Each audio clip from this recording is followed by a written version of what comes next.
Hi everyone, this is JelArts, and in this video I'm doing another digital speed paint. And this time I wanted to do some more portrait practice, like I've done a lot over the last few weeks. So I did a sketch in my sketchbook, just using like a regular pencil, and I took a picture of it, but then I decided that I wanted to paint it over digitally. So what I do for this process is I take a picture of it with like a good quality camera, like I try to get a nice clear picture, and then I just bring it into Paint Tools side, my program, and I make it the size I want it to be, so like I fit it to the size of the canvas that I want. I think I did like A4 size for this one, I'm not quite sure though.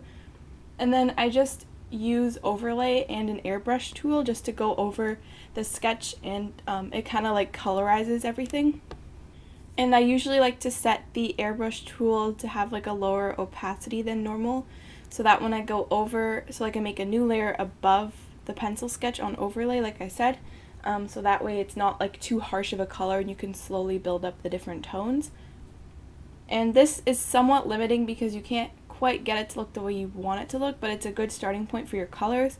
And once I finish with that layer and I get the colors all organized the way I want them to be, then I just merge that layer with the sketch layer. And in this case I also merged it with the background as well, so I'm painting all on one layer. And then that's just usually how I work, is one layer, and I'll make layers above it if I'm making changes using like a different blending mode, like if I do something with multiply or luminosity or anything like that, I'll make a new layer above it, but then usually I'll merge it down to the layer below it so I can paint on that one layer all together. I don't always do the background on the same layer, I just happened to do it this time.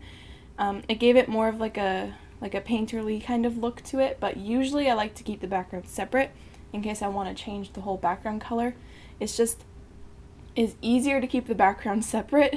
I would recommend to do that, but if you want the character to kind of blend into the background, I don't know, it's like a different experience having the background on the same layer as the character. Just depends on how you like to work, and especially since this is just one plain color, it was a lot easier to include the background with the character, because if there was like a scene behind her, I would definitely put that on its own separate layer. It just makes it a lot easier.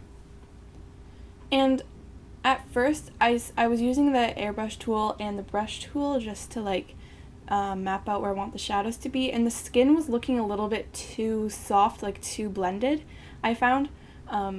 So I kept going back to, like, whenever I'm about to make some drastic changes to it, I will duplicate the layer so that in case I mess it up really badly, I can just go back to the original. And I think I ended up doing that here, where I made a new one, I changed some things, I compared them, and I decided I didn't like the changes that I made, so then I deleted that layer and I just went back to the original one and I started working from that one again, but with a different approach. And I wanted the hair, I don't like it when I use the airbrush tool too much and then it makes everything look a little bit too soft and not enough definition. I definitely do like having visible brush strokes. I just think it adds a really nice texture to my work, and I can't make it look the way I want it to whenever I use like very soft coloring. I just can't, it just doesn't really work for me. Although I do like those styles, I just can't get them to work yet. And just for myself, I like having more visible brush strokes, but still in a more controlled manner, like they're all in the same direction and they kind of like lead your eye throughout the piece. I really like those kinds of digital work. And the whole time I was painting this, I somehow thought that her face seemed kind of crooked to me, so I kept having to change her face shape around, and I still think her face is somewhat too narrow almost. I'm not quite sure what exactly seems wrong about it, but I did adjust the eyes and I kind of rotated the mouth a little bit, and I tried to move the nose a little bit to make her features kind of line up more, but I'm not quite sure if it's completely accurate. It definitely isn't, but how inaccurate is it?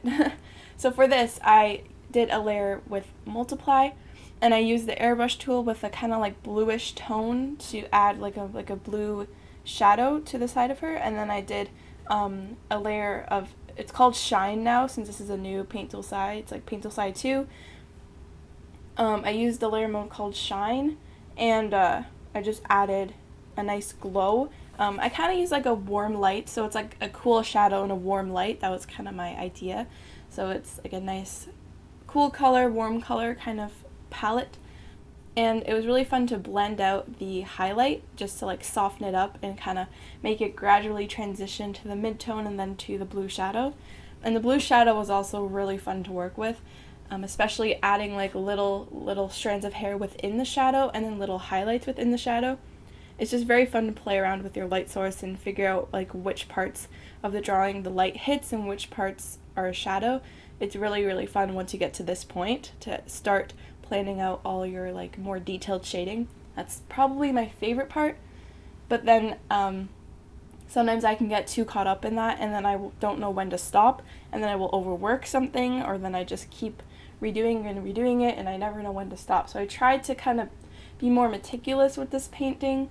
I tried to be more like make every brush stroke count and like really think about where I put my lines. That was one thing I was trying to work on with this one. I'm trying to work on that overall in all of my digital drawings. And I took off the little stray hair at the back, the two little what do you call them, like flyaways? Yeah, that's what you call them.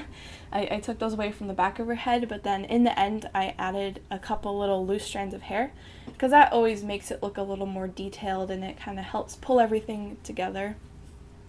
Another thing I did with this painting, since I'm using Paint Tool SAI 2, they have more options for the blending modes for the layers. So that's like luminosity, multiply, color, dodge, burn, shade, all that stuff. So if you do a layer in, I don't know what the difference is between doing black or gray, but if you do a layer in black, it might be gray, I'm not sure, but I did use gray for this, and you put the mode on color, I think, it'll show you what your painting looks like as a grayscale. And it's always important to look at your painting as a grayscale because that will tell you if your values are correct, so if there's a good range between black and white. And I think my values were okay. I did have a lot of white, but I don't know if I had enough black on this one. But I was kind of trying to use that as a tool to see where I needed darker shading added or lighter shading. But I think the whites were okay, it's just the blacks I don't think there were enough of. But I did have fun with this overall, and I'm pretty happy with the way it turned out. In the end, I duplicated the layer and I did a blur over it, and then I just erased her face and a little bit of her neck so that her hair is kind of blurred and like the edges of her head are kind of blurred, and I think that really helps bring the focus to her face. So you can kind of see the blur around the edges here. There's the final picture. And if you're interested, I have like prints and other merchandise of this artwork on at my online shop. The link is in the description. So thanks so much for watching, and I will see you next time.